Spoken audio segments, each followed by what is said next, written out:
we are poisoning the planet. I mean, there's just no doubt about that.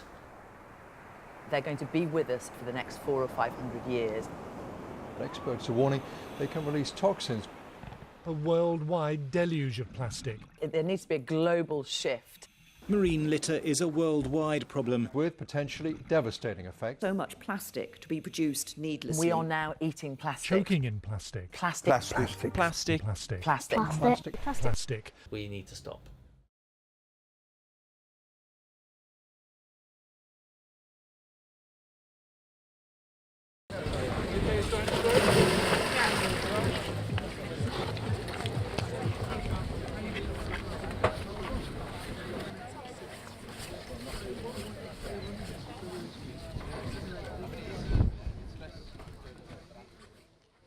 As divers, we get to see the underwater world that a lot of other people don't get to see, and sadly we do see a lot of pollution and a lot of rubbish down there. Apparently only about 30% of the marine rubbish is on the surface, the other 70% is underneath. So if you think how much you see floating in, harbours and that kind of thing, it doesn't give you a clue of what's underneath. We take divers into the water, we collect any rubbish that we can find that's safe to remove, and we use these net bags to do that, which are really quite cool. So we can strap them onto us. They're not too big, so we don't put too much in that it gets heavy and dangerous to carry. But we bring the things back with us. And as far as we're aware, it's the only under the water kind of rubbish collection program that there is. There are lots of land beach cleans and things, but it's the only underwater one for divers. So we fully support it. And also any instructors that we teach them how to teach it so that they can get all their students doing it as well. We're not going to be going more than about 12 metres on this next dive, and that's mainly for warmth more than anything else. But also most of the stuff that gets blown in is going to be in those kind of like shallow flats anyway, so that works quite well. So it'll be about 12 metres. And then what we do is we actually make our survey count, so we log the debris that we've collected. It gives you the big topics of like plastics, metals, rubber, wood. You're all happy? Yep. Awesome.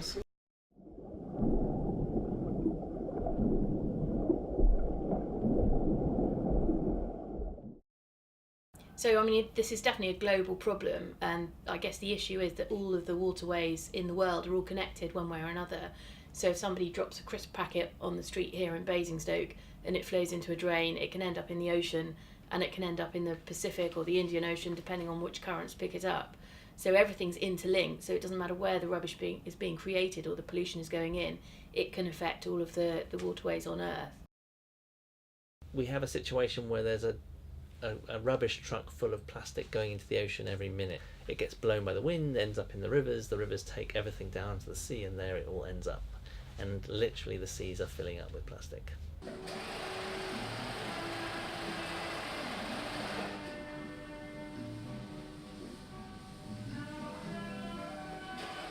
We are doing research into plastic waste, and the thing about plastic is that it's a material that we all rely on, we all wear it, well, pretty much everyone does.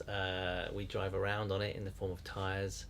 It brings electricity into our homes, it brings water into our homes, it protects our food. So it's very, very integrated into our lives. So this is a cup, it's made of polystyrene. You know that by looking at the back. It's actually very hard to tell with plastics otherwise, because a lot of them look the same. You can hear it actually, that's what polystyrene sounds like. It's an interesting material, it's a great material, but polystyrene isn't recyclable in this country. So these are plastic straws made of plastic. They are recyclable, but they won't be recycled, most likely because they're just too small. So they fall between the cracks in the recycling plants, and they just don't end up being collected. This is a polythene bag. This is very recyclable. In fact, this is fully recycled. It's a very good material. It's a very eco material because it's so strong and tough and lightweight, and there's little energy used in making it. So from a CO2 emissions point of view, it's very good material, this. And as long as you recycle them, this is great. You have to make stuff that is recyclable. You have to really think about the end of life of a product.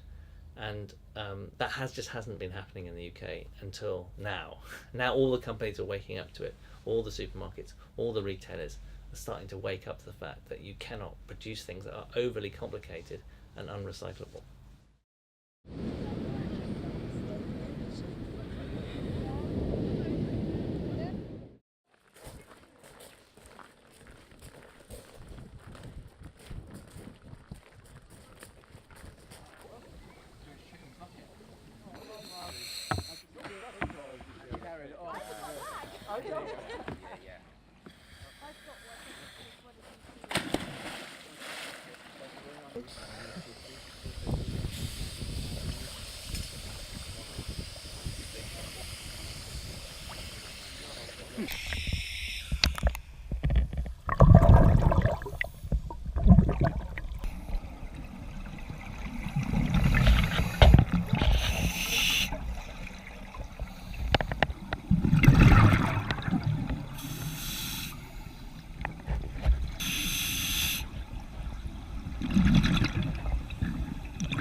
So marine pollution has obviously been rising up the agenda quite a lot politically.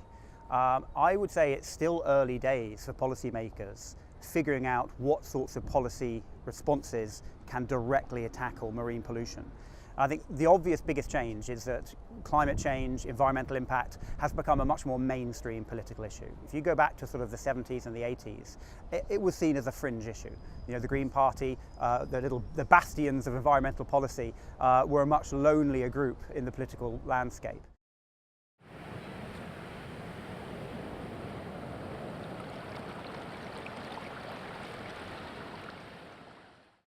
The UK has always had very strong international partnerships when it comes to this. Obviously, EU environmental policy and UK environmental policy have been very much in sync. The UK also works very closely with the United Nations and other global organisations. And for something like marine pollution, there's no other way. You know, no one country can tackle a problem as big as marine pollution. The impact of Brexit on this remains to be seen, because of course one of the big things over the last 10, 20 years is that UK environmental policy has really been EU environmental policy. Now at the moment the UK government is claiming and stating that post-Brexit that won't change and will continue to have extremely high environmental standards, and of course for the first few years at least we will mirror EU policy. However, once we've left, of course, we'll no longer be bound legally to EU policies. That's probably one of the areas that is up for argument and up for discussion as we move forward. How do we make sure that Brexit doesn't in any way erode the UK's environmental policies, of which we have a great track record, a really strong track record, I think, over the last few years? The first thing the UK needs to do is get its own house in order, right? At the moment we export a lot of our plastic waste abroad to countries that don't have recycling facilities. So what do we expect is going to happen to it? It's going to end up in the sea, or it's going to end up in landfill. Either of those two things are bad. First of all, UK needs to create a system where all of our plastic gets recycled in this country, and it'll also make us wealthier because we won't be throwing away valuable material, we'll be remaking things. When it becomes waste, when it becomes rubbish, it suddenly loses value at the moment in the current system.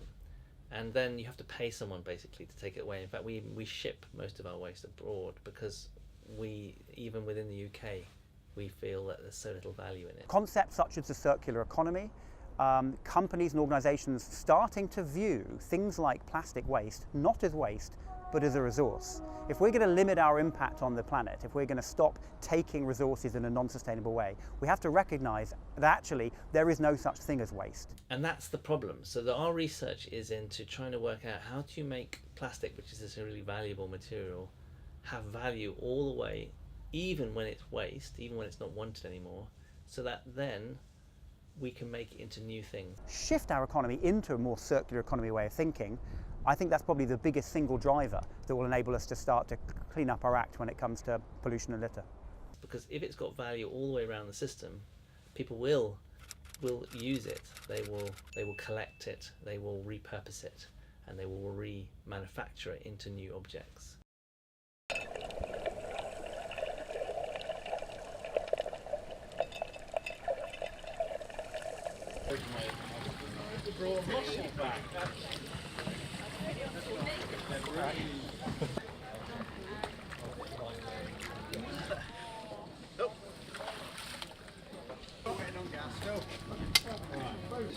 He was just playing up big time. Tyres, rubber, no. Foam insulation, food wrappers, right. Furniture, plastic, glass and ceramics, there you go. Cups, plates, what was that one then? Plastic, I think. Something plastics, so none of that. We've got all the Didn't know where to put the button. I think that's plastic. Is it a plastic button? Yeah, so I would chuck that in plastics as Misc. yeah, miscellaneous. There isn't a miss. Oh, but maybe I'll put it as another fragment of plastic. Yeah. So that's awesome. Cool. And as I said, you know, the kind of it's quite sad to see that quite a lot's come from divers because you think we'd kind of know better. And these bits are kind of just get wedged. Yeah. And things. So to be honest, it's better that they're out because you can quite easily snag yourself on them as you're going around, and nobody wants that because you end up with rips and tears in your suits, which can end up quite costly. Yeah. So whenever we kind of go through and on a dive, just try and keep a net bag with you and just pick up little bits. You know, even if you pick up nothing, it kind of still worth recording it on a survey. Yeah. And what I would do, once I filled this side in as well, I will take photos and I'll get the emails to you all, just so you can see the kind of summary of it. And when I've logged the data as well, I'll send you some screenshots, just so you can sort of see how it works. I think, you know, if you think about why you become a scientist, and as I am, and why you do research, it's because you want to understand the world better, but you also want to nurture the world. You know, we inherited a beautiful planet. We live on it. It gives us everything. I think it's imperative actually that we all take action, from the oldest person in the world to the youngest person in the world. This is our planet. This is where we live, and we've done so much damage to it already as a human species. It's embarrassing, and I think we're getting close to a tipping point that's going to be the point of no return. And you know, it used to be decades away. I think it's probably months, years, certainly now, you know, and we need to do something about this. I've been very lucky that I was in the military before I was a politician. I've always had a very outdoor life. You know, I've had the opportunity to climb mountains, and in particular I've had the opportunity to spend time in the ocean, both sailing and rowing. I'm also a passionate scuba diver. So my idea of a perfect holiday is being on the water or being under the water, and having directly seen, both above and below water, the impacts of humans, the impacts of pollution. I'm deeply saddened and horrified. I'm a father of 2 young children. I want them to be able to sail on the oceans and go diving, and to see the same sorts of beautiful sights that I saw, and to see this pristine world that is absolutely stunning. I don't want them to not be interested in diving because all the coral's dead. I don't want them to not be interested in going to the coast and going to the sea because it's full of plastic. I want it to be as beautiful as it was for them when I was young. If we do nothing and continue as we are doing now, by 2050 or around about then, there'll be more plastic in the ocean than fish, and that will be the least of our problems, in fact, probably, because there'll be a lot of other stuff that we have to deal with.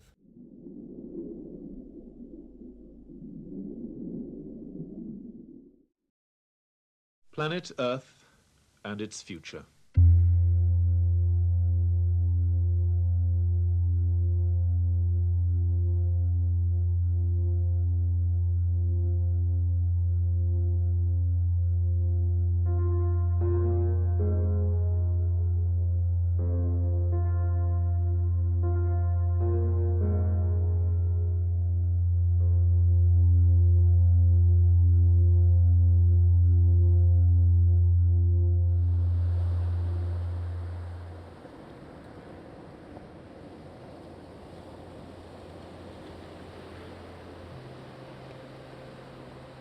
So there's loads of things we can all do every day to make a massive difference.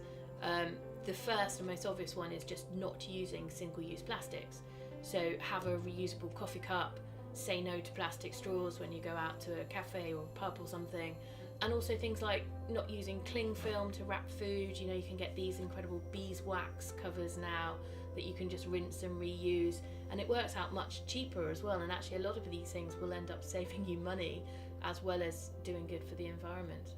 So what does an ideal future look like? That's really tricky.